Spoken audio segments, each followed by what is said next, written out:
wabarakatuh. Alhamdulillahilladzi wassalatu wassalamu ala asrofil amya'i wa mursalin sayyidina wa maulana Muhammadin wa ala alihi wa ashabihi ajmain, amma ba'du.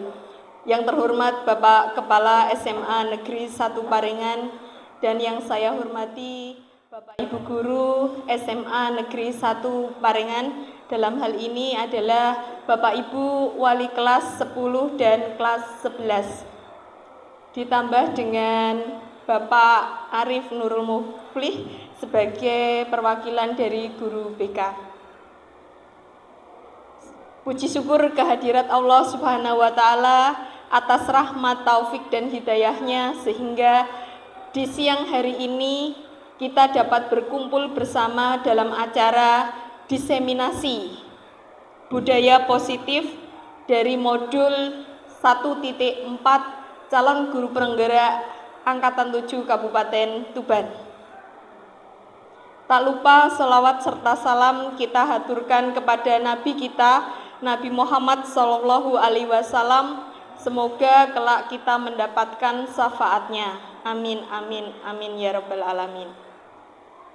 Bapak Ibu yang kami hormati, untuk kegiatan kali ini, untuk pertama kali saya ucapkan terima kasih kepada Bapak dan Ibu yang telah hadir di ruangan ini memenuhi undangan saya dalam acara diseminasi.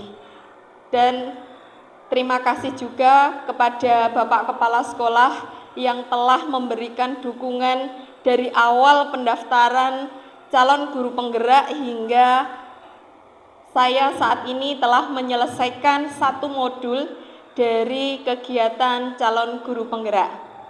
Adapun tujuan dari kegiatan ini yaitu sebagai aksi nyata dari apa yang telah saya peroleh selama pendidikan guru penggerak selama 2 bulan, yaitu harus melakukan aksi nyata di sekolah, yang pada hal ini di modul 1.4 ini saya harus melakukan diseminasi.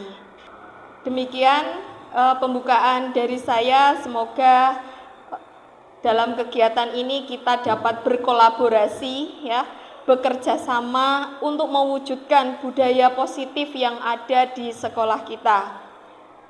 Kurang lebihnya saya mohon maaf. Billahi taufik wal hidayah. Wassalamualaikum warahmatullahi wabarakatuh. Saya sangat mendukung diseminasi budaya positif ini. Tapi sekali lagi harus diawali dari guru. Sebab guru mau tidak mau harus menjadi teladan bagi para murid. Kalau ingin muridnya disiplin, gurunya harus disiplin. Itu kata kunci. Murid disiplin manakala gurunya disiplin. Murid berbudaya positif manakala gurunya berbudaya positif. Kata kuncinya ada di situ. Saya kira itu sambutan dari kami. Semoga dengan semakin bertambahnya calon guru penggerak dan juga ada guru penggerak di sini, maka mutu pendidikan di sekolah kita ini akan semakin baik. Sekian, billahi taufiq wal hidayah. Assalamualaikum warahmatullahi wabarakatuh. Waalaikumsalam warahmatullahi wabarakatuh. Terima kasih saya sampaikan kepada Bapak Kepala Sekolah yang telah memberikan sambutan sekaligus memberikan dukungan adanya budaya positif yang ada di SMA Negeri 1 Parengan. Memang betul, budaya positif ini memang harus didahului dari diri kita. Karena apa yang akan dilakukan anak-anak kita ini merupakan cerminan dari apa yang kita lakukan kepada mereka.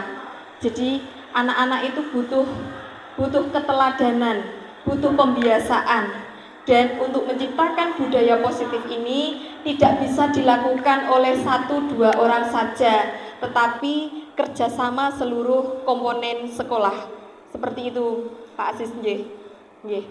Bapak Ibu, acara selanjutnya yaitu diseminasi yang akan saya lakukan, dan mohon maaf, mohon izin juga kepada senior-senior saya bahwa saya di depan, saya di sini bukan untuk menggurui Bapak Ibu, tetapi saya berbagi berbagi ilmu yang saya dapatkan selama pendidikan guru penggerak, terutama pada modul 1.4 yang kami pelajari selama 2 minggu. Materi yang sangat banyak, tetapi saya tidak akan menyampaikan seluruhnya, hanya pada inti-intinya saja bagaimana caranya menciptakan budaya positif di SMA Negeri 1 Parengan. Aksi nyata modul 1.4 budaya positif oleh Indah Puji Lestari, calon guru penggerak 7 Kabupaten Tuban. Bapak Ibu, sebelum kita membahas tentang budaya positif, ini ada satu hal yang perlu kita ketahui bersama, yaitu adanya tujuan pendidikan. Tujuan pendidikan di sini kita mengacu pada tujuan pendidikan oleh Ki Hajar Dewantara. Di sini ada perubahan ya, perubahan. Kalau dulu kita menggunakan kurikulum 2013, sekarang kita mengacu pada kurikulum Merdeka Belajar, di mana di dalam kurikulum ini kita atau negara kita, ini Bapak Menteri Pendidikan mengacu pada filosofi pendidikan Ki Hajar Dewantara, bahwa tujuan pendidikan adalah menuntun segala kodrat yang ada pada anak-anak untuk mencapai keselamatan dan kebahagiaan yang setinggi-tingginya, baik sebagai manusia maupun sebagai masyarakat. Jadi oleh karena itu, pendidik hanya dapat menuntun kodrat yang ada dalam diri anak, tidak untuk merubah lakunya. Maksud dari kalimat ini bahwasanya siswa kita, diri kita, ini secara kodrat itu sudah mempunyai keahlian, mempunyai kelebihan, mempunyai bakat masing-masing. Ibarat kertas itu, siswa kita itu ibarat kertas yang sudah ada tulisannya, sudah dari sananya, tetapi tulisan itu masih buram, masih semu, sehingga kita sebagai guru ini bertugas menuntun kodrat yang ada dalam diri anak. Yang positif, ayo kita tonjolkan, kita tebalkan lakunya. Dan bagaimana caranya potensi negatif itu tidak dilakukan. Nah, pendidikan yang sekarang ini Bapak Ibu, ini yang digencarkan di Merdeka Belajar, ini pendidikan yang menuntun segala kodrat untuk mencapai keselamatan dan kebahagiaan bagi masyarakat. Ibaratkan kita itu guru adalah petani, sedangkan sekolah ini adalah ladang kita, tempat untuk bersemainya benih, di mana siswa ini adalah benihnya. Tugas dari kita ya adalah merawat benih-benih ini. Bibit yang baik diletakkan di media tanam yang baik. Kira-kira bagaimana Bapak Ibu? Bisa tumbuh berkembang dengan baikkah? Bagaimana kira-kira? Bisa ya, bisa. Tanpa ada pengairan, apakah bisa Bu Aci? Tidak bisa. Nah, tugas kita ini ibaratkan petani, kita itu yang nyirami. Bagaimana pengganggu-pengganggu hama-hama dari luar ini tidak mempengaruhi yang negatif. Ini adalah tugas kita, ya. Tujuan pembelajaran. Dan mencapai kebahagiaan yang setinggi-tingginya, baik sebagai individu maupun sebagai masyarakat. Bagaimana kita sebagai guru membekali anak didik kita agar bisa tumbuh dan berkembang, bisa diterima di masyarakat untuk mencapai cita-cita yang ia inginkan. Selanjutnya Bapak Ibu, ini adalah konsep mewujudkan disiplin positif.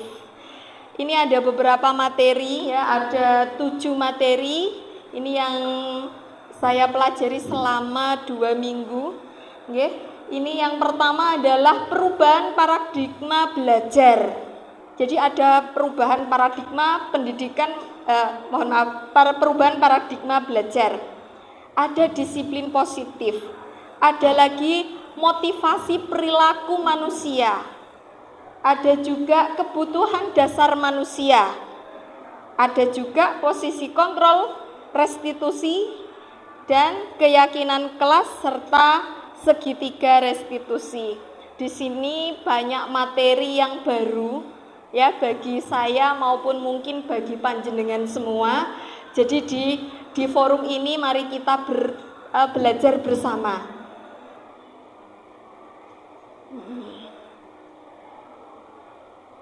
Filosofi pendidikan menurut Ki Hajar Dewantara ini yang menjadi dasar terbentuknya pendidikan merdeka belajar.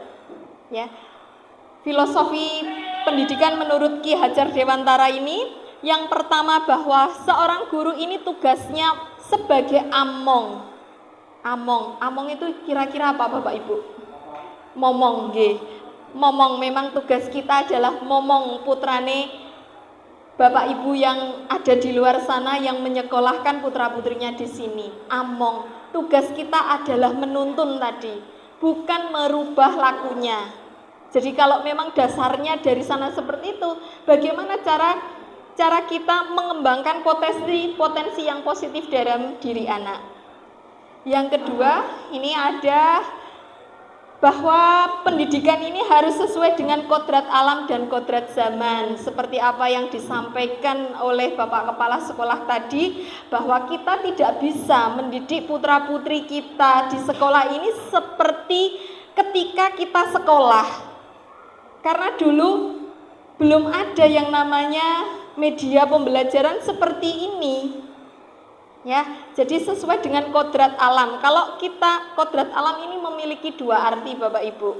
Kodrat alam sesuai di mana kita berada, dan kodrat alam yang dimaksudkan adalah kodrat yang berasal dari Yang Maha Kuasa. Jadi kalau kita, anak didik kita, dia bakatnya adalah menari, maka dia tidak bisa dipaksa untuk menjadi penyanyi. Kodrat alam kita di wilayah Parengan yang pegunungan seperti ini, kita tidak bisa memaksa anak harus pandai membuat perahu. Nah, untuk apa perahu di sini? Jadi kita harus menyesuaikan alam di mana kita berada, di mana anak didik kita berada. Seperti itu.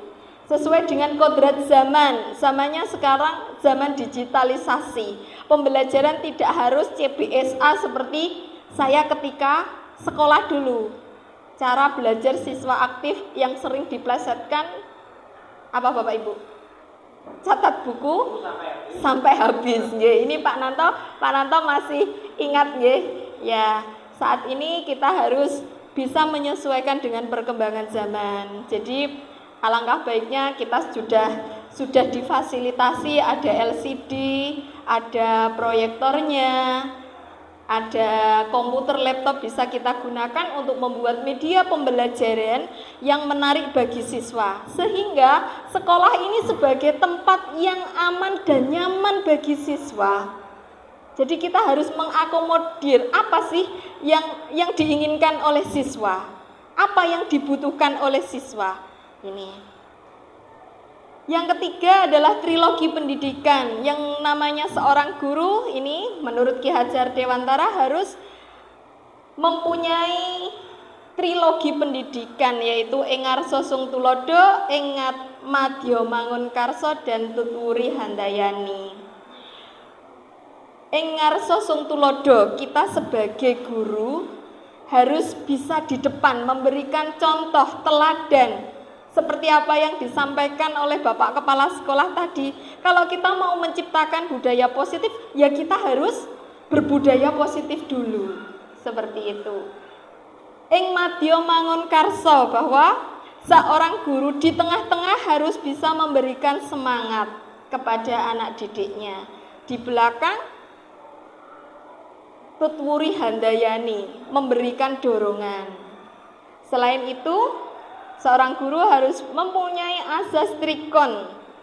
Trikon artinya kon yang pertama adalah konvergen, di mana seorang guru ini harus memiliki wawasan ya.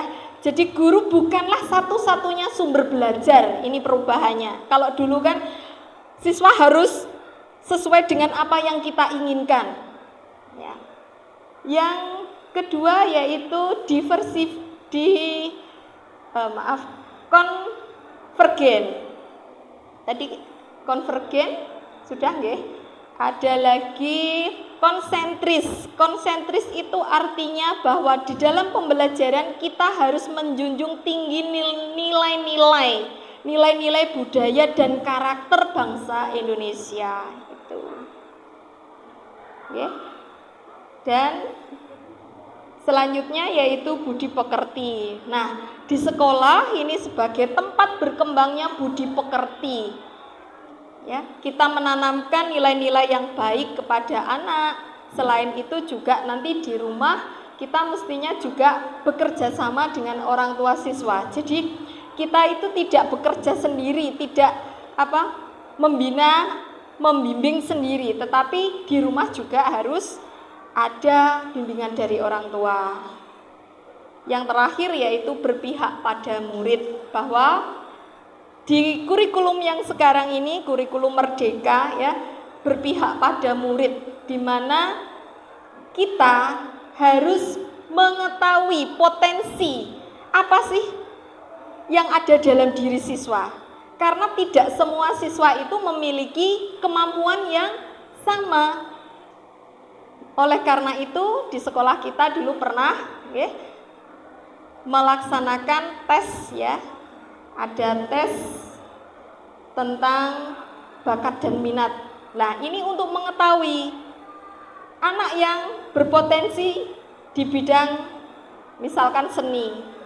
Ada juga di bidang eksak, seperti itu. Nah, ketika kita tahu potensi-potensi itu, kita tahu bagaimana cara memperlakukan anak didik kita. Kalau dulu kita memberikan tugas satu kelas produknya sama, harus membuat X, tapi sekarang tidak. Kita mengenal yang namanya pembelajaran diferensiasi, disesuaikan dengan bakat siswa atau potensi siswa. Baik Bapak Ibu, ini perubahan paradigma pendidikan, di mana pendidikan dengan paradigma baru dirancang dengan prinsip pembelajaran diferensiasi, sehingga setiap siswa mampu belajar sesuai dengan kebutuhan dan tahap perkembangannya. Jadi ada yang namanya pembelajaran diferensiasi. Kita tidak boleh saat ini ya, tidak boleh memberikan tugas yang sama. Satu kelas sama tidak boleh. Tetap tidak boleh menuntut ya. Tapi kita sesuaikan dengan kemampuan siswa. Contoh misalkan ini di pembelajaran P5. Di pembelajaran P5 itu ada satu tema yang diangkat di sekolah kita, yaitu bangun jiwanya, bangun raganya. Nah, kita kasih tema saja ke anak, itu anak akan berkembang. Ketika kita mempunyai tema bangun jiwanya, bangun raganya, itu nanti akan muncul ide-ide dari siswa. Nah, itu ada yang minta senam Bu karena bangun raganya. Nah, bangun jiwanya tentang bullying. Ada yang minta Bu, gimana kalau menanam sayuran? Itu kan juga untuk kesehatan. Nah, hal seperti itu ya harus kita pahami bahwa memang mampunya anak ya, kemampuan anak ini berbeda ya. Selanjutnya dalam membangun, ini Bapak Ibu yang memang agak sulit di sini, dalam membangun budaya positif, maka sekolah merupakan tempat pendidikan yang aman dan nyaman serta menyenangkan. Kalau siswa merasa nyaman, merasa aman, merasa senang, kita dengan mudahnya untuk membangun budaya positif. Tapi kalau misalkan anak merasa, aduh, saya jam pertama ini sosiologi, nanti disuruh Bu Indah begini-begini, akhirnya ya sudah saya datang telat saja. Nah, berarti saya ketika mengajar belum bisa menciptakan suasana yang nyaman bagi anak didik saya. Seperti itu. Jadi bagaimana caranya anak itu datang ke sekolah dengan semangat, dengan riang gembira, tanpa ada beban. Itu yang kita harapkan. Nah, paradigma pendidikan ini perubahannya berawal dari filosofi pendidikan Ki Hajar Dewantara yang telah kita bahas di depan tadi. Selanjutnya ini akan tercipta disiplin positif. Nah, ketika disiplin positif ini sudah terbentuk, maka akan muncul yang namanya profil pelajar Pancasila, di mana di dalam profil pelajar Pancasila ini ada nilai-nilai yang dijunjung tinggi. Jadi kalau saya di P5 mengajar itu selalu saya ajak nyanyi, agar mereka teringat apa sih yang harus diingat di dalam profil pelajar Pancasila ini, ya. Mohon izin Pak, ini saya mau nyanyi sebentar tentang profil pelajar Pancasila. Sepertinya Bapak Ibu agak ngantuk ini, nggih nyanyi. Nanti Bu Evi juga nyanyi, nggih. Ini pelajar Pancasila beriman dan bertakwa pada Tuhan yang esa dan berakhlak mulia, berkebinekaan global, gotong royong mandiri, kreatif dan bernalar kritis, ya. Nah, jadi dengan diajak nyanyi gitu dulu, anak-anak itu terngiang-ngiang. Oh iya, beriman dan bertakwa. Ayo sebelum pembelajaran kita berdoa dulu. Itu, ya, ada bernalar kritis, kreatif, gotong royong, mandiri. Itu akan, kalau kita sering mengucapkan, itu akan nempel dengan sendirinya di ingatan anak-anak gitu, nggih Bapak Ibu. Selanjutnya, nah ini saya akan mengajak Bapak Ibu bermain. Cobalah buka, ya. Saat ini Bapak Ibu nanti berpasangan, ya. Pak Munir berpasangan dengan siapa nanti? Bu Eka, ya. Bu Eka, ya. Bu, ini Pak Nanto dengan Pak Ir, Bu Aci dengan siapa Bu Aci? Milih kanan kiri, oke, ayo yang mana? Oke, coba ini. Anda dan teman Anda, ini Bapak dan Ibu, ini melakukan kegiatan cobalah buka. Bapak Ibu bayangkan di genggaman panjenengan itu ada sesuatu yang sangat berharga yang harus panjenengan lindungi, yang tidak boleh dimiliki oleh orang lain. Coba, ayo Bapak Ibu menggenggam dulu. Sekenceng-kencengnya ya. Satu saja Bu Haji. Ya, ini dua ya, sesuatu yang berharga dua. Nah coba ini, Bu Aci mempunyai sesuatu yang sangat berharga dan harus dipertahankan sekuat tenaga. Nah, tugas Bu Evi dan Bu Dina, cobalah buka tangannya Bu Aci. Bu Evi dan Bu Dina boleh merayu. Bagaimana caranya Bu Aci ini membuka tangannya? Kira-kira bayangkan Bu Aci, apa yang sangat berharga dalam hidup Bu Aci? Pak Aci, ya, yang sangat berharga. Coba, ya. Nah, ini Pak Arif juga sudah berusaha ini. Gue entah apa yang ada. Ya, karo ya, ini berarti ada banyak, ini ada sesuatu yang. Coba Bu Evi mempraktekkan, rayulah Bu Aci dengan sekuat tenaga.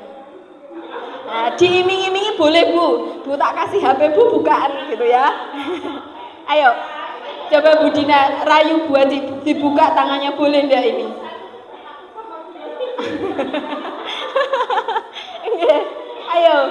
Ayo, coba Bu Aci dirayu, buka, ayo. Nah. Sangat berharga. Bu, kira-kira Bu Aci mau buka enggak itu? Enggak mau. Kenapa enggak mau? Kalau dikasih uang 1M mau saya. Loh, berarti sesuatu yang berharga itu bisa dibeli dengan uang. Loh, katanya tadi Pak Aci ya, Bu. Yeah. Ayo, kira-kira ya. Bu Evi tadi Berhasil tidak membuka? Tidak berhasil, ya. Nggih. Kalau seperti itu, kira-kira siapa yang memegang kontrol membuka dan tidaknya itu? Diri sendiri. Luar biasa ini, Bapak Ibu hebat ya. Jawabannya betul semua, nggak ada yang salah. Ya, ini berarti sudah ada mengarah ke budaya positif ini. Nah, terkait dengan kontrol diri, tadi saya sudah menceritakan, menyampaikan tentang perubahan paradigma pendidikan. Nah, sekarang tinggal Bapak Ibu kontrol ada pada diri panjenengan. Mau berubah atau mau kenceng seperti dulu? Nah, ini keputusan ada pada diri panjenengan semua. Nah, selanjutnya adalah disiplin. Bapak Ibu, ketika saya bilang disiplin, apa yang ada di benak Bapak Ibu ini? Ya, Bu Lydia, monggo. Tepat waktu, taat aturan. Ada lagi? Ketika kita bilang disiplin, tepat waktu, taat aturan. Ini ya. Ada lagi mungkin hukuman, kesadaran diri. Oke, ini ya. Coba kita lihat apa sih sebetulnya disiplin ini. Ini saya juga ternyata baru menyadari disiplin itu ketika ikut pendidikan guru penggerak. Yang ada di benak saya ketika kita bicara disiplin itu pasti ada sesuatu aturan, ada hukuman, ada ketidaknyamanan. Tetapi Bapak Ibu, ternyata disiplin itu artinya belajar. Ini ya, dari bahasa Latin disiplina, yang artinya belajar. Nah, di Indonesia ini ya, di budaya kita, makna disiplin ini sudah berubah ya. Ketika kita bilang disiplin ini, bagaimana caranya seseorang itu patuh pada diri saya, patuh pada aturan, patuh pada orang lain. Padahal sesungguhnya disiplin itu belajar. Bagaimana cara disiplin diri ini membuat orang lain menggali potensi ya, menggali potensi menuju sebuah tujuan. Apa sih yang akan kita capai? Itu ya. Ini. Apa yang saya hargai? Misalnya tadi menghargai waktu, maka kita begitu waktunya misalkan sholat, ayo cepet-cepet sholat. Waktunya, mohon maaf ini, masuk kelas, ayo kita cepet-cepet. Nah, tanpa ada diperintah, itu namanya disiplin. Jadi kesadaran dalam diri kita. Gitu, ya. Ini hal yang baru juga, saya baru sadar terus terang. Oh, ternyata selama ini ketika saya bicara disiplin itu tadi ada hukuman, ada sanksi seperti itu. Ini Bapak Ibu, disiplin adalah kemampuan memerintah diri dalam mengontrol dan menguasai diri untuk memilih tindakan yang mengacu pada nilai-nilai yang dihargai. Apa yang berharga? Yang dihargai apa? Apa tujuan yang ingin dicapai itu tanpa adanya perintah dari orang lain. Bahkan ini ada yang itu ya, yang terlewatkan. Menurut Ki Hajar Dewantara, bahwa kalau kita tidak mampu memerintah diri kita sendiri, ya jangan salahkan jika kita diperintah oleh orang lain. Itu pendapat Ki Hajar Dewantara. Jadi disiplin ini memang harus muncul dari dalam diri kita sendiri. Ini. Nah, nilai-nilai yang dihargai adalah nilai-nilai kebajikan yang universal. Misalkan beriman dan bertakwa, toleransi, itu tadi, bernalar kritis, ada lagi nilai-nilai kejujuran. Nah, ini nggih. Sehingga nilai-nilai itu ada di dalam profil pelajar Pancasila. Jadi kita sebagai guru ini diajak ya untuk menuntun laku murid. Bagaimana caranya mereka itu memiliki nilai-nilai yang ada di dalam profil pelajar Pancasila. Minimal itu. Hanya ada 6 di profil pelajar Pancasila. Sebelum masuk ke sini saya tanya, Pak Bu, kira-kira anak didik kita itu kenapa sih kok datang pagi-pagi? Monggo Bu Evi. Supaya tidak telat. Ada lagi? Nah, orang dihukum, tidak dihukum untuk menghindari sesuatu. Ya, ada lagi? Kenapa kok berangkat pagi-pagi? Karena jam masuknya pagi. Nah, berarti itu ada kesadaran diri. Ya, kalau tadi tidak dihukum berarti motivasi dia berangkat pagi bukan karena ingin memperbaiki diri, ingin menunjukkan bahwa diri saya itu seperti ini, tidak, tetapi termotivasi oleh aturan. Berarti ini adalah motivasi ekstrinsik, motivasi yang datangnya dari luar. Nah, kira-kira kalau motivasi itu datangnya dari luar, takut dihukum, kira-kira bertahan lama enggak disiplin seperti itu? Tidak. Dia disiplin kalau ada aturannya, ya, bukan dari kesadaran diri. Nah, kira-kira baiknya yang bagaimana ini Bapak Ibu? Iya, motivasi internal ini, ya. Yang pertama, anak datang ke sekolah pagi-pagi untuk menghindari ketidaknyamanan atau hukuman, takut dihukum. Ini adalah motivasi eksternal, motivasi yang datangnya dari luar, dan ini tidak akan bertahan lama, gitu, ya. Yang kedua, untuk mendapatkan imbalan. Saya mau berangkat pagi, nanti dapat hadiah dari Budina. Atau dapat potongan skor dari Pak Arif. Karena saya sudah berangkat pagi-pagi, skor saya sudah 300 ya Pak. Ini kasus tadi pagi. Skor saya sudah 300, jadi berangkat pagi-pagi biar dapat potongan skor. Nah, imbalan. Terkait dengan imbalan Bapak Ibu, ternyata imbalan atau hadiah itu menurut panjenengan baik atau tidak? Memberikan imbalan, reward gitu? Ada baiknya, ada tidaknya. Monggo Bu Yeni berpendapat, baiknya gimana? Kalau baiknya mungkin bisa memotivasi anak biar ada greget misalnya. Iya. Nah, tapi kalau tidaknya mungkin nanti jadinya tuman. Nah, iya betul, ini ya luar biasa Bu Yeni. Besok daftar guru penggerak dan semoga lolos.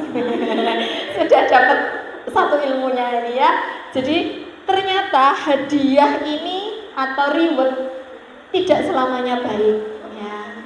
Ada kalanya bisa memotivasi seseorang untuk lebih baik. Tetapi ya seperti misalkan ranking, wah ada reward. Ini ternyata bagi pihak lain itu hukuman. Jadi imbalan itu sebagai hukuman bagi orang yang tidak mendapatkan. Coba misalkan, wah Pak Nanto juara 1, dapat hadiah dari wali kelasnya misalkan. Nah, Pak Ir tidak, apa yang dirasakan Pak Ir? Nah, kecewa.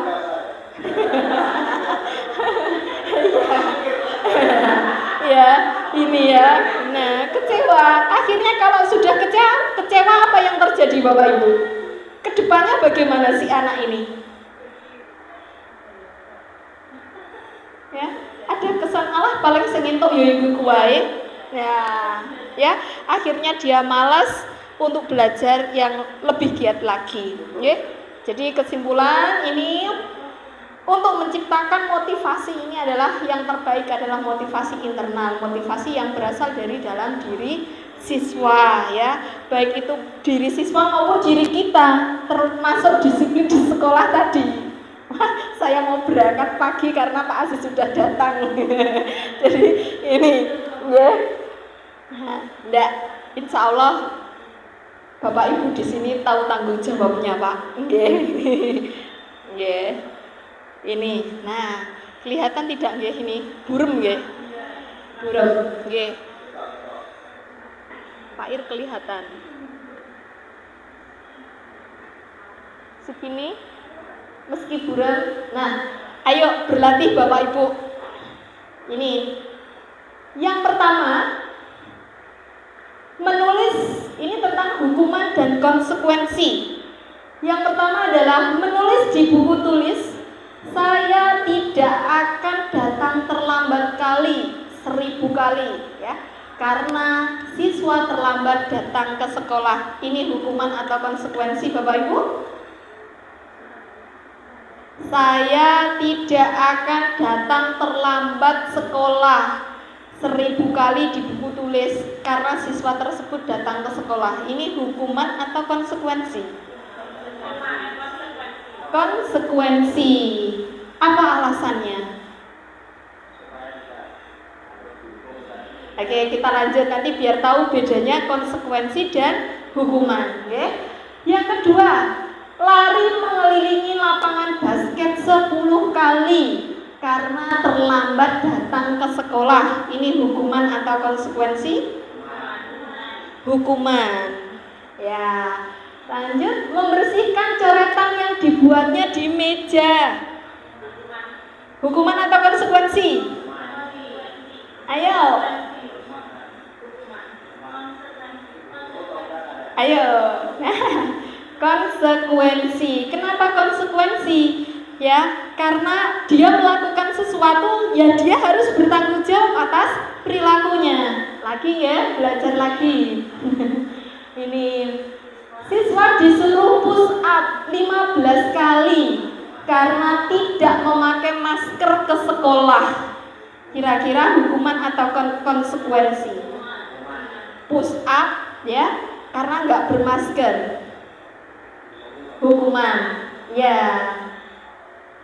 Selanjutnya berjemur jam 12. Ya, karena mengobrol dengan teman saat pembelajaran. Ini hukuman atau konsekuensi? Hukuman, ya. Murid minta telanjang kaki sepanjang hari karena tidak menggunakan sepatu hitam sesuai dengan aturan. Jadi disuruh nyopot. Hukuman atau konsekuensi? Ayo. Konsekuensi. Tapi kira-kira kalau anak kita di sini disuruh nyopot sepatu, pripun? Iya, ini nanti kita harus membangun budaya positif bagaimana caranya anak-anak itu di sekolah pakai sepatu, oke? Ini. Nah, lagi berdiri di depan kelas dengan kaki satu karena tidak bisa menjawab pertanyaan. Ini hukuman atau konsekuensi? Oke, hukuman. Ya. Terus membersihkan tumpahan air yang tersenggol di meja saat pembelajaran. Oke, nah ini mulai ke bawah Bapak Ibu sudah betul semua ini, ya. Nah, gimana Pak Ir? Yang mana Pak Ir? Siswa disuruh push up karena tidak memakai masker. Oke, ya ini pendapat ya, karena ya ini pendapatnya Pak Ir. Gini Pak Ir, ini ya sebentar yang terakhir kehilangan jam istirahat 10 menit karena siswa terlambat 10 menit. Ini hukuman atau konsekuensi? Konsekuensi. Jadi begini Bapak Ibu, ini ilmu yang saya dapatkan ternyata ini tadi ya menjawab argumen Pak Ir ya, bahwasanya di antara semua itu hanya yang push up saja yang hukuman, nggih. Ternyata kalau konsekuensi itu ada kaitannya dengan pelanggaran yang dilakukan, nyambung. Kalau terlambat ya pulangmu juga terlambat. Itu. Kalau kamu menumpahkan air di meja, ya konsekuensinya ya dibersihkan. Nah, itu. Jadi yang tidak ada kaitannya itu namanya hukuman. Nah, kira-kira Bapak Ibu kita semua dulu ketika sekolah, saya yakin ya Tapi ya mungkin saja ada yang tidak ya tentang hukuman ini.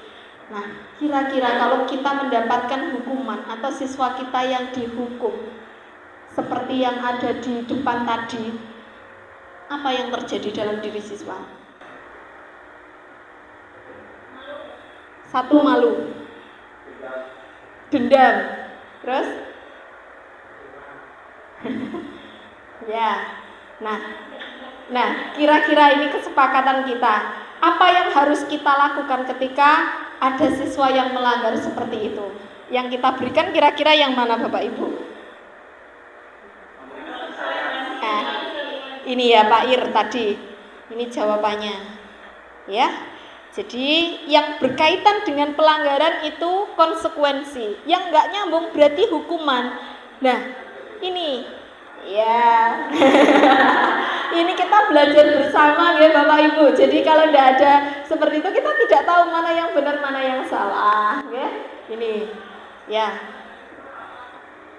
hukuman dan konsekuensi. Nah selanjutnya Bapak Ibu, ini ada kebutuhan dasar ya. Kita semua, anak-anak kita itu memiliki kebutuhan dasar. Yang pertama adalah gambar yang ini apa ini Bapak Ibu?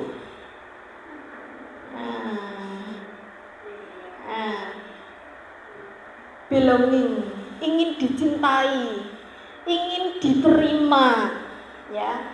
Yang pertama ini sebetulnya yang kebutuhan paling dasar adalah survival, bertahan hidup. Kebutuhan untuk bertahan hidup berarti apa itu? Makan, minum, sandang, pangan ya. Ini. Yang kedua adalah tadi belonging, ingin dicintai dan diterima di sekitar oleh orang sekitarnya. Yang ketiga ada kebutuhan power, kekuasaan, pengen berkuasa. Nah, ada kalanya pengen bebas, freedom, aku pengen bebas. Ya, ada yang fun, happy, ya seneng-seneng. Nah, kebutuhan dasar ini harus dipenuhi oleh diri kita maupun anak didik kita. Ketika kebutuhan dasar itu tidak dipenuhi di keluarga, maka dia akan mencari tempat untuk memenuhi kebutuhan itu. Contohnya di sekolah. Ya, ini kira-kira ini banyak sekali ya di sekolah kita itu anak-anak yang membutuhkan perhatian dan kasih sayang. Mungkin Bapak Ibu punya pengalaman terkait dengan ini.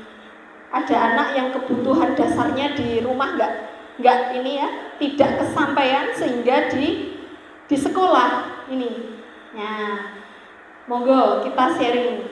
Ada nggak di kelas Bapak Ibu?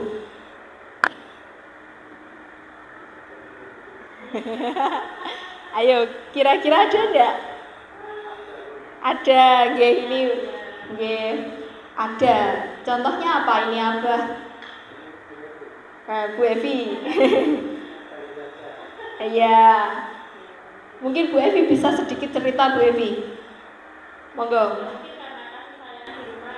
Nggih. Tidak mendapatkan 100%, sehingga pada saat di sekolahan siswa tersebut butuh untuk perhatian, khususnya untuk ini ya, mengenai perhatiannya baik itu dari segi sosialnya maupun non sosial. Nggih. Banyak sekali gitu. Iya. Tingginya ya ini ya kebutuhan yang tidak terpenuhi, maka kita juga harus ekstra sebagai guru untuk menuntun bagaimana kita membantu mereka memenuhi kebutuhannya ya. Ternyata ini saya punya pengalaman, anak-anak yang di kelas suka canda, bayangan saya di rumah itu suka canda juga dengan orang tuanya. Tetapi ketika saya dekati, kita ngobrol, ternyata genun sewu, ternyata di sekolah itu sebagai pelampiasan. Canda tawa itu untuk menutupi kesedihannya. Nggih, ini selanjutnya. Nah, ini ada contoh kasus. Ini saya menyadur, jadi ketika ada kesamaan nama saya mohon maaf. Kebetulan nama yang sama tidak ada di ruangan ini, nggih. Ibu Ria, guru kelas 6 SD bermain, sedang bingung menghadapi ulah muridnya di kelas bernama Agus. Beberapa anak telah datang dan mengeluhkan sikap Agus yang sering kali meminta bekal makan siang mereka dengan paksa. Jika Anda, jika Bapak Ibu yang ada di ruangan ini menghadapi situasi seperti Bu Ria, ya, apa yang Bapak Ibu lakukan? Ayo, kita sebagai wali kelas, tiba-tiba ada anak datang ke kita, Bu, makan siang saya diminta oleh Agus misalkan. Nah, dengan paksa, apa yang panjenengan lakukan ini kira-kira? Pertama kali. Ayo, kira-kira apa yang panjenengan lakukan pertama kali ketika mendapat laporan dari monggo Bu Lydia. Bu Lydia atau Bu Aci tadi? Oh, Bu Aci nggih. Apa yang cross check? Nah, di cross check dulu betul atau tidak. Setelah itu, nah, kenapa kok seperti itu? Ya luar biasa ini Bu Aci, ya. Ini. Mungkin ada pendapat lain, Bapak Ibu, apa yang dilakukan ketika mendapat laporan seperti itu? Ayo-ayoan panganan ya, dibawa ke kantor polisi. Ya. Ya, Pak Ir monggo sambil didahar Pak Ir, sepertinya Pak Ir juga lapar ini. Nggih. Monggo Bapak Ibu sambil dinikmati seadanya. Nggih. Ini ya jawabannya. Monggo. Ya, jawaban pertama adalah memanggil ya. Memanggil Agus dan mencari tahu alasan mengapa melakukan tindakan tersebut, agar kita sebagai guru itu tahu kebutuhan apa yang tidak dipenuhi oleh dia. Ini ada 5 alternatif. Yang pertama, Agus lapar dan orang tuanya tidak membawakan bekal makanan. Berarti kebutuhan yang tidak dipenuhi adalah survival ya, bertahan hidup. Ada kemungkinan lagi teman Agus jadi perhatian dengannya. Sakno cah ora tahu nggawa maem sakno tak paringi ae. Nah, ada kasih sayang agar dia juga bisa diterima di lingkungan di mana dia berada. Nah, ya. Ada lagi Agus merasa hebat karena temannya menjadi takut dan menuruti keinginannya. Nah, kira-kira ayo kita sambil berimajinasi perilaku anak-anak kita. Apakah ada yang seperti itu? Ini Bu Dia kok sudah pegang kepala ini. Hampir semua. Berarti ini Bu Dia harus ekstra bagaimana cara membantu mereka memenuhi kebutuhan dasar.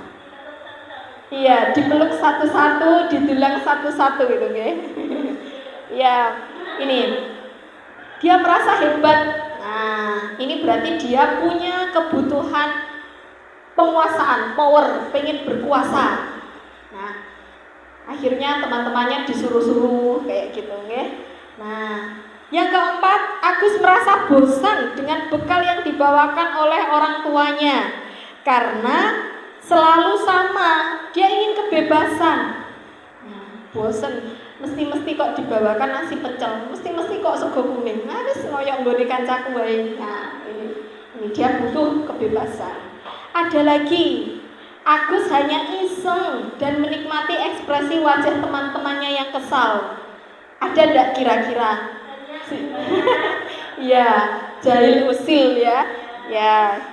Nah, ini lulus. Ini sepertinya itu ya, ada pada dirinya semua. Ini Bu Dia harus ekstra ini ya. Nggih. Nah, ini ya. Baik Bapak Ibu, selanjutnya adalah posisi kontrol guru. Nah, nggih. Ini ada 5 posisi kontrol guru. Yang pertama adalah penghukum. Nah, ada 5 ya. Yang pertama penghukum. burung sekali ya. Ya memang saya screenshot dari modul nih. Penghukum yang dilakukan oleh guru ini biasanya sebagai penghukum, ini kalimat yang keluar, kalau kamu tidak begini awas kamu. Nah, itu sebagai penghukum. Kira-kira kalau anak-anak kita digitukan, apa yang terjadi? Tambah jarak. Ya, tambah jarak, tambah dadi. Luar biasa. Ya. Nggih. IPA 1. Ya. Coba ke IPS 3 atau ke IPS 2. Nah, istimewa. Ya, ini ya. Nah, kalau kita melakukan seperti itu, kira-kira kita bisa tidak menciptakan disiplin dengan kalimat-kalimat begitu? Apakah akan terjadi disiplin positif? Tidak, hanya sementara. Ini adalah identitas yang gagal Bapak Ibu, sehingga kita tidak boleh ya menjadi posisi penghukum. Yang kedua, membuat orang merasa bersalah. Nah, ini. Nah, kamu kok seperti itu toh? Saya itu sudah berulang kali nuturi sampean. Terus tenang ya, saya itu kecewa sama kamu. Nah, kira-kira mendapat kalimat seperti itu, kira-kira gimana? Biasa aja. Iya. Misalkan nggak lulus, yang lain. Kira-kira ada perasaan bersalah dari anak enggak? Ada. Membuat kecewa orang lain. Dan dia merasa saya ini tidak berguna. Nah, ini juga mengkhawatirkan. Kalau yang kita hadapi tipe anak yang cego aten ya. Apa itu namanya cego aten? Gampang gelo, ya mudah sakit hati, baper ya. Nanti dipikir terus karena dia mengecewakan orang tuanya, mengecewakan dirinya, akhirnya dia bisa menyakiti dirinya sendiri. Ini juga mestinya jangan dilakukan. Tapi sulit sekali, ya sulit sekali di sini karena tingkat ketidakdisiplinan kenakalannya sudah wow banget. Kalau kita tidak mengontrol diri, kalimat itu pasti keluar. Ya. Selanjutnya identitas positif atau yang posisi kontrol guru, ya ini sebagai teman. Nah, ini ada identitas yang kira-kira itu akan membuat kita berhasil. Itu apabila kita memposisikan diri sebagai teman, atau mungkin sebagai pemantau, atau mungkin sebagai manajer. Ini yang akan membuat kita berhasil menciptakan disiplin positif. Ya, karena apa? Sebagai teman. Tapi ini juga tidak boleh dilakukan sering-sering. Kalau sering dilakukan, anak akan menjadi ngelonjak, lama dengan kita. Ini pernah saya jumpai, saya marah saat itu. Mungkin karena saking akrabnya dengan bapak ibu guru, bahkan mboten basa. Pak, tukono jajan Pak aku. Duh, Bu, aku gak dijajan no Bu. Nah aku kancamu tapamu. Ini perlu dikontrol. Ada saatnya kita dekat, tapi jangan terlalu dekat. Akhirnya nanti lama ini, ya. Ada kalanya kita sebagai pemantau. Nah, yang kita lakukan ini, ya, yang sering terucap oleh kita ini. Kamu tadi kenapa? Misalkan ada anak terlambat. Kamu kenapa tadi terlambat? Ya Bu, saya terlambat. Ini keberapa kalinya? Sudah ke 10 kalinya Bu. Nah, kalau kamu seperti itu terus, kira-kira skormu berapa nak? Kita ajak bicara dari hati ke hati. Ini ya. Yang terakhir ini sebagai manajer. Nah, bagaimana caranya agar saya bisa memperbaiki keadaan ini? Nah, anak diajak ini yang paling baik adalah posisi kita sebagai manajer. Ya, kita melakukan nanti ada ini ya, namanya segitiga restitusi. Kita tidak menjustis anak, tetapi kita menuntun anak menyadari kesalahannya. Setelah itu kita bawa mereka agar menyadari kesalahannya, dan setelah itu dia muncul kalimat dari dalam dirinya bahwa dia ingin memperbaiki diri. Kita kejar terus kira-kira dengan cara apa. Nah, nanti akan muncul keyakinan dan komitmen-komitmen yang asalnya dari diri siswa.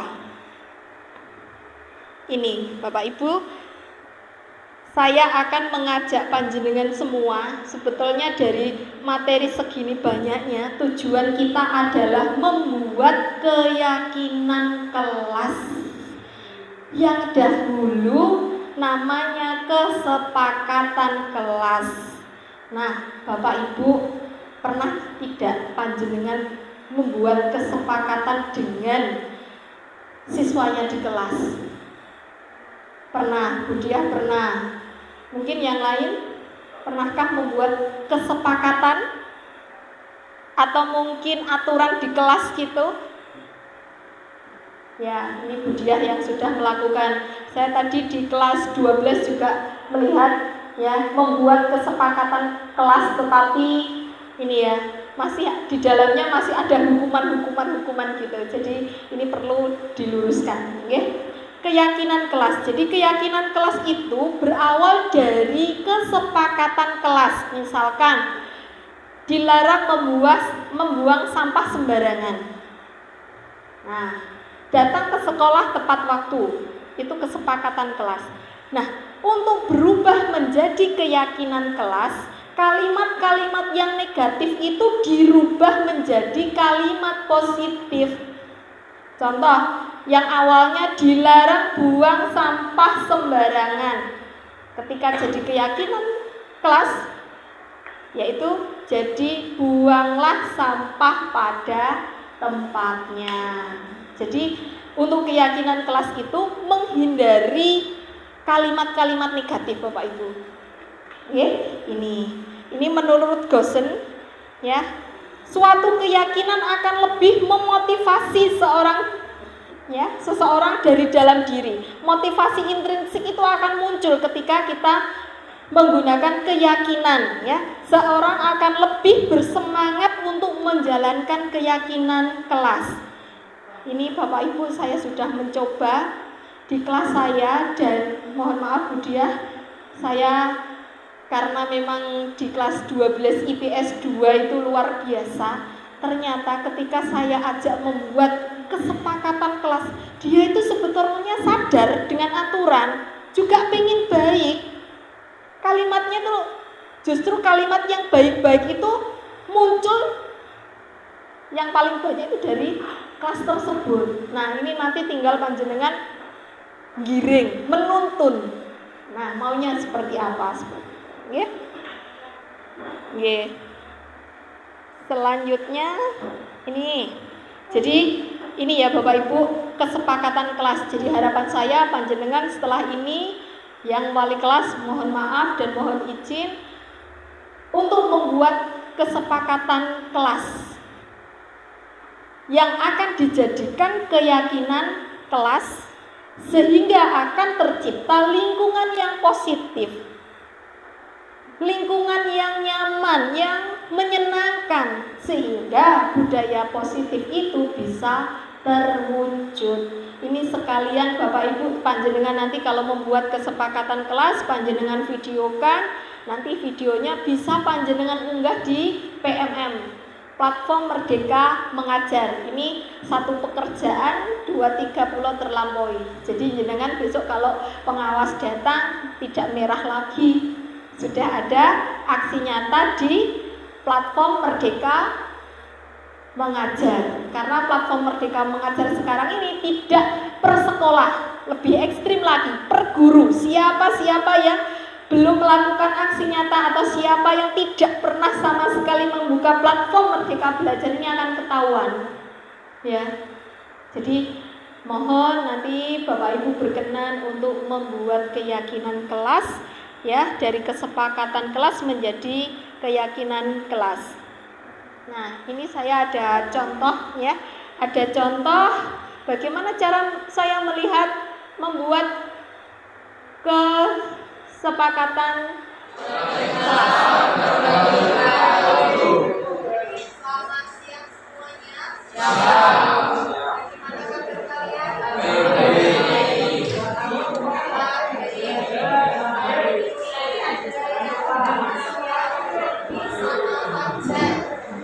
Semoga besok bisa masuk ikut pelajaran seperti biasanya. Untuk semester ini, awal semester, saya mau mengajak kalian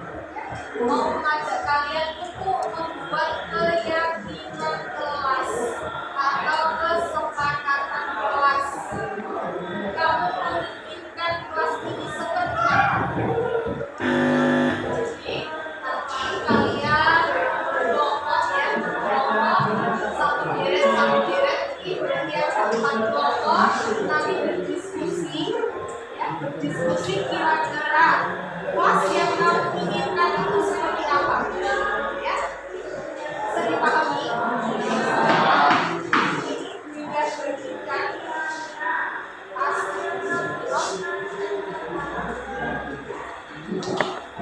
dan jawaban nanti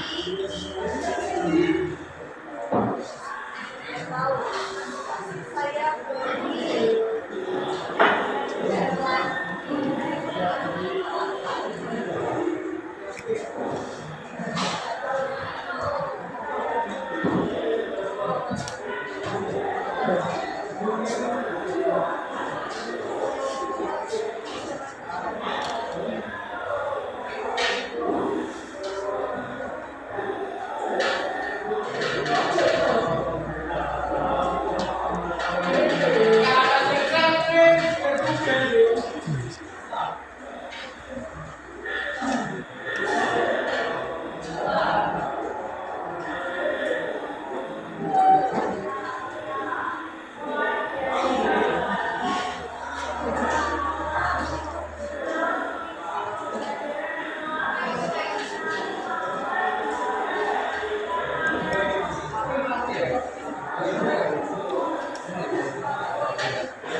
Ya, ini jadi saya membagikan sticky note ke anak-anak ya untuk membuat kesepakatan kelas ataupun keyakinan kelas.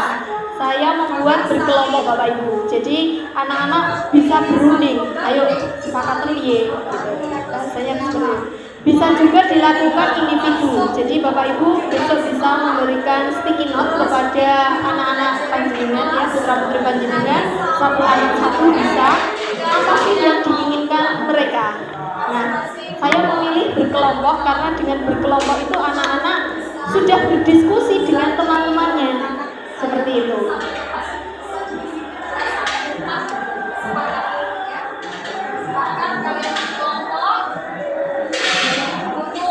Oke, ini saya mengajak untuk membuat kesepakatan kelas atau keyakinan kelas karena di dalam pembelajaran sosiologi saya juga membangun kesepakatan kelas dan keyakinan kelas di mana kelas 1, 2, dan 3 yang saya ajar ini sudah saya mulai dari 3 tahun yang lalu kalau tidak 4 tahun yang lalu untuk di pembelajaran sosiologi. Tapi untuk mempraktikkan di kelas baru kemarin. yang dibicarakan adalah kesepakatan kelas. Mereka berdiskusi ya. Ini bukan saya yang itu ya, memang videonya saya cepatkan.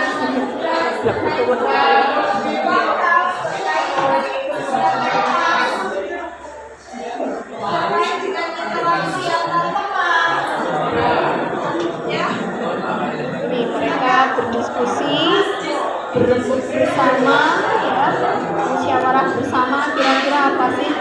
kita itu pengennya seperti apa.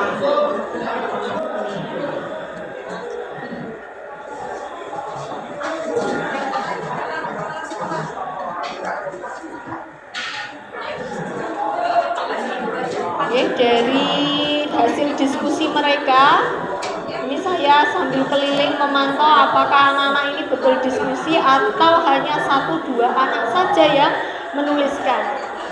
Jadi saya betul-betul memantau proses pembentukan keyakinan kelas, dan ini saya lakukan di 1 jam terakhir. Jadi kalau saya mengajar 2 jam, yang 1 jam terakhir di kelas ini saya ajak untuk membuat keyakinan kelas, dan ternyata 1 jam itu tidak jadi, Pak.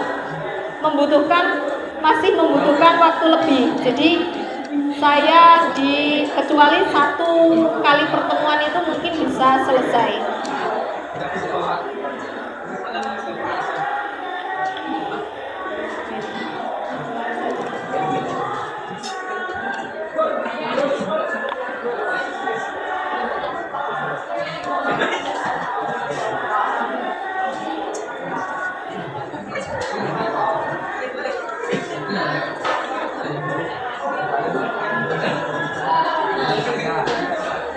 Setelah mereka membuat kesepakatan kelas yang ditulis di sticky note itu, saya meminta anak-anak untuk menempel di kelas.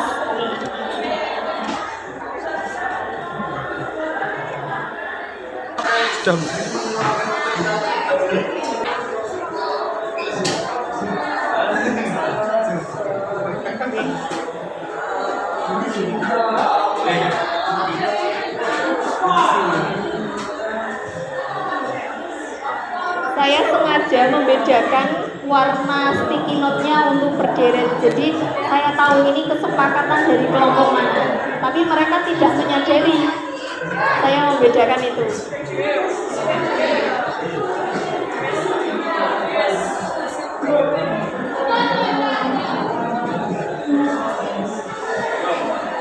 Oke, ini proses nempel ke depan. Setelah itu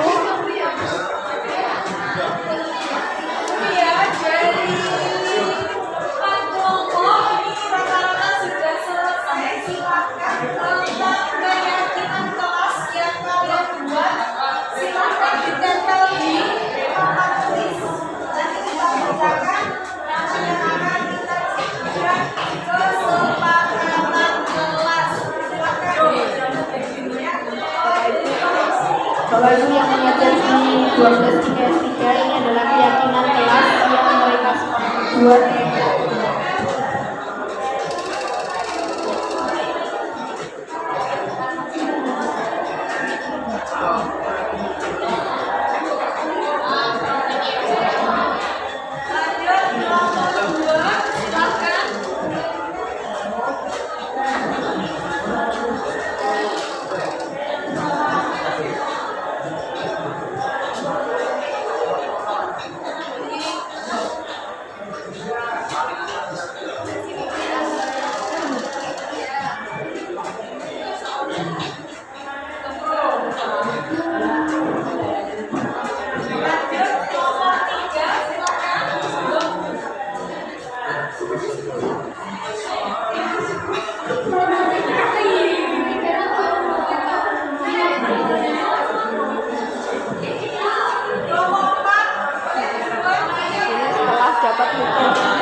izin dari guru. 3. Setelah sholat zuhur dan bel berbunyi, segera bergegas untuk masuk ke kelas sebelum ada guru.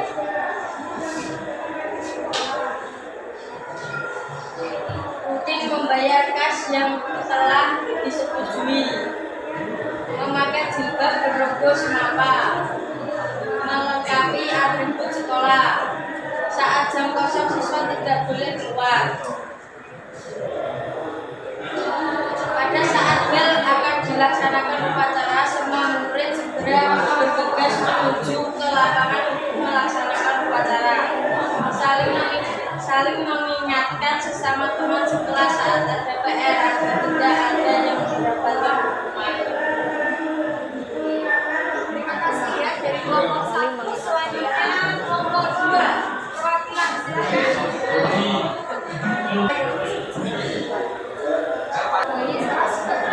Saling menghargai satu sama lain tanpa membeda-bedakan.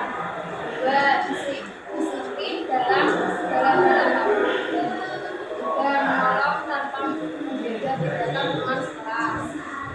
4. Jarang bermain HP saat jam pelajaran.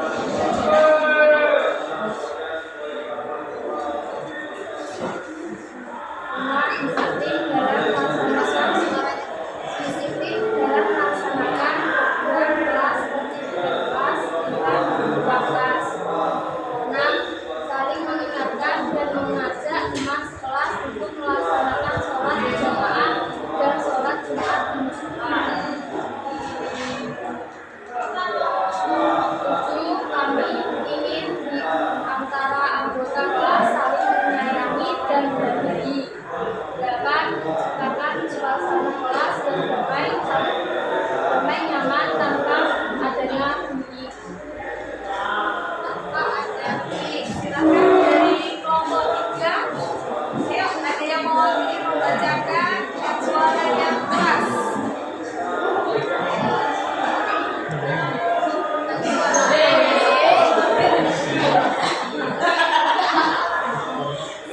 Pada saat kelas tidak adanya kemudian. 2. Tertib saat melaksanakan jam pelajaran. 3. Tidak mengerjakan PR di sekolah. 4. Tidak keluar kelas saat pergantian jam pelajaran. 5. Tidak pulang sebelum bel pulang. 6. Tidak membeda-bedakan antara teman satu dengan teman yang lain. 7. Selalu menggunakan atribut sekolah yang lengkap. 8. Tidak membuang sampah di dalam kelas. 9. Tidak tidur di kelas saja pembelajaran berlangsung. 10. Tidak ada namanya geng di lingkungan sekolah. 11. Saling mengingatkan waktunya sholat. Iya. Silakan. Ayo. Siapa yang mewakili?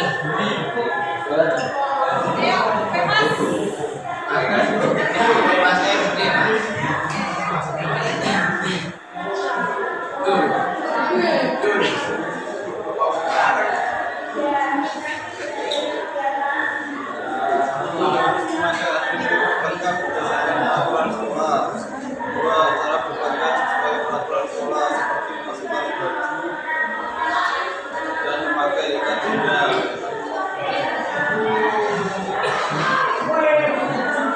Saling tolong menolong sesama warga sekolah, baik siswa-siswi maupun bapak ibu. 4. Dapat menjaga nama baik sekolah maupun sekolah. 5. Saat pembelajaran tidak boleh diumumkan. 6. Tidak boleh mengeluarkan baju kelas maupun luar kelas. 7. Tidak boleh bermain HP saat jam pelajaran. 8. Melarang menggunakan sepatu.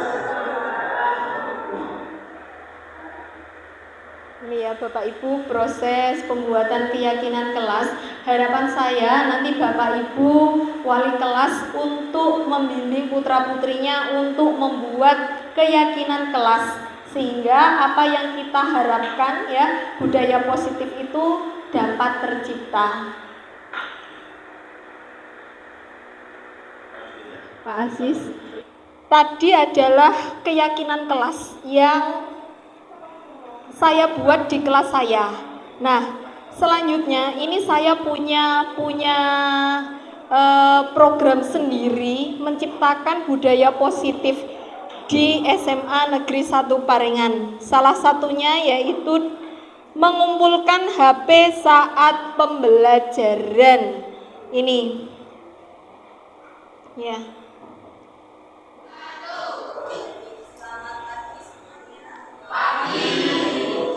Gimana kabar kalian hari ini? Sehat luar biasa ya. Saya menutupi. Selamat tahun baru dan selamat memasuki semester baru di SMA Negeri 1 Parengan ini. Ya, semoga di tahun baru ini, di semester baru ini terukir prestasi-prestasi yang hilang untuk kita semua. Terutama untuk kalian, ya. Nah, dari pembelajaran sosiologi di semester 1 kemarin, mungkin di antara kalian merasa bahwa apa yang kalian peroleh selama 6 bulan ini, baik itu materi sosiologi maupun materi yang lainnya, belum maksimal. Adakah yang merasa seperti itu? Ada.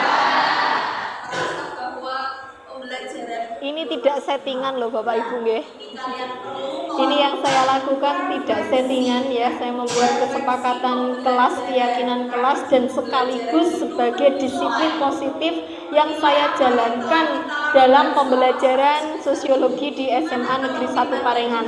Harapan saya jika ini cocok dengan Bapak Ibu bisa ditiru nggih. di semester 2 ini, ya, masih ingat nggak dengan kesepakatan atau keyakinan kelas kita? Masih. Coba apa yang kamu ingat tentang keyakinan kelas atau kesepakatan kelas yang pernah kita jalankan? Yang pertama apa? HP gunakan saat pembelajaran sosiologi. Yang kedua, tidak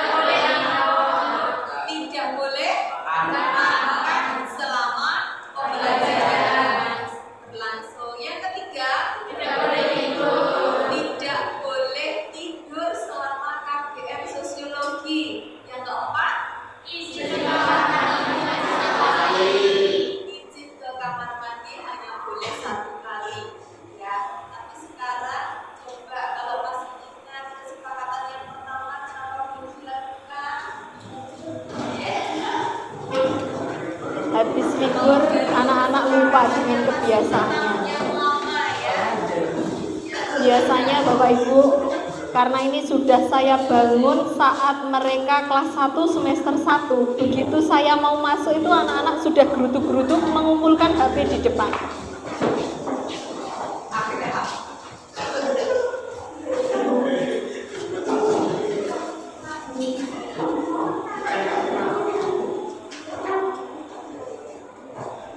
Ya, semua HP sudah dikumpulkan? Boleh kita cek?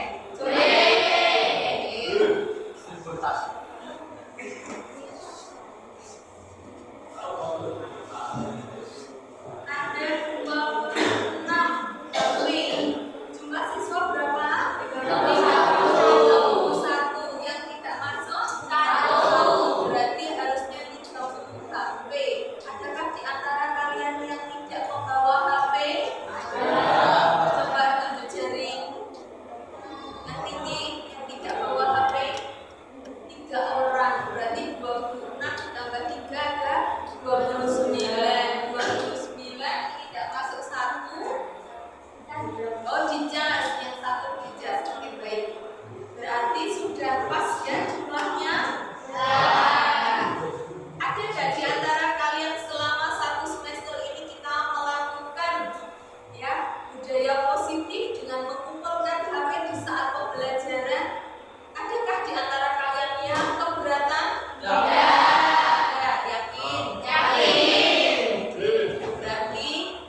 Bu Evi ini. Biar fokus ke pelajaran. Ada yang lain?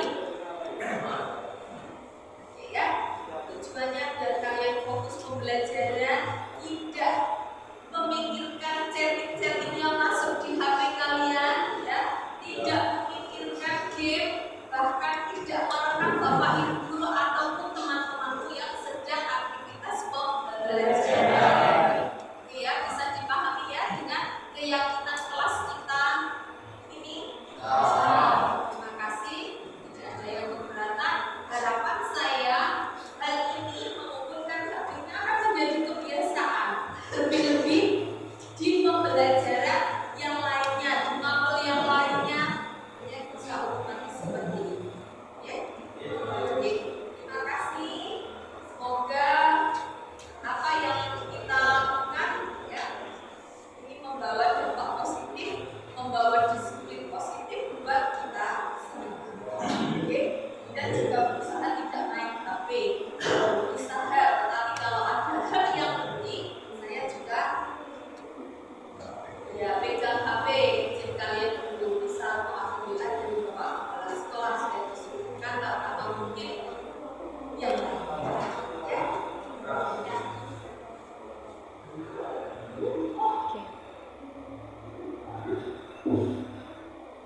Ye, Bapak Ibu, ini tadi adalah salah satu budaya positif yang saya bangun bersama anak-anak, terutama di kelas IPS, baik dari kelas 10, 11, dan 12.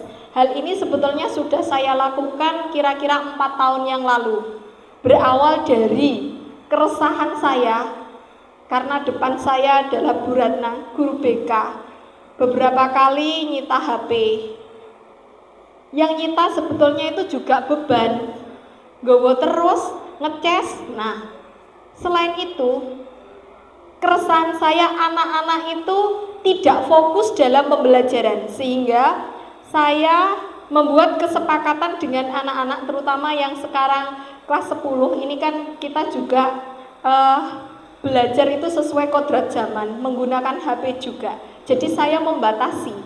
Jadi kalau memang pembelajaran itu tidak membutuhkan HP, ya sudah, HP dari awal sampai akhir ada di sini. Saya tidak mau nanti jangan-jangan ketika saya mengajar dia chatting. Jangan-jangan anak-anak kelihatannya ada buku tapi dalamnya dia main game. Ini yang rawan sekali. Karena kemarin Nun Sewu ini saya juga ikut prihatin dengan kejadian Pak Nanto itu ya. Ya, ini ikut prihatin ya. Pernah di video juga ya Pak, itu pernah di video. Ini rasa empati saya pada panjenengan Pak. Monggo besok anak-anak juga diajak seperti itu. Insya Allah kalau anak IPS, insya Allah sudah terbiasa. Saya masuk, ayo HP gitu sudah geruduk. Bahkan yang dari kelas 1, anak kelas 1 itu 10.5 itu paling baik. Jadi saya belum masuk itu HP sudah dikumpulkan. Kalau saya sampai beberapa menit belum datang baru incang-incang Bu Indah ada enggak, baru diambil itu. Jadi sudah otomatis. Nggih, kira-kira ini saya pengen tahu pendapat Bapak Ibu terkait dengan HP dikumpulkan ini menurut panjenengan bagaimana? Pak Munir, alasannya apa? Bagus, alasannya apa?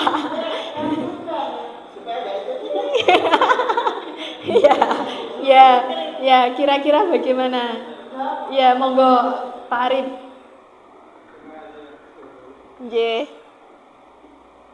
Bah, biar masuk, Bah. Biar masuk suaranya. Orang. Yang pertama, menanggapi apa yang disampaikan Pak Anies. Nggih. Kalau secara umum, mestinya bukan kita sebagai guru yang itu mestinya kan kalau bukan semuanya Betul. Nggih. Bukan kita saja yang Nggih. Kalau non sewu, kalau saya cenderung kalau kita guru itu dengan siswa. Tapi kita dengan siswa itu kok ya piye gitu. Mestinya kan guru dengan kepala sekolah. Kalau saya pribadi seperti itu. Yang tadi itu menurut saya nggak lama-lama, iklannya yang lama. Terima kasih. Terima kasih. Semoga apa yang kita lakukan hari ini memberikan manfaat untuk kita semua, untuk sekolah kita ya, untuk membangun budaya positif di SMA Negeri 1 Parengan. Demikian. Wassalamualaikum warahmatullahi wabarakatuh.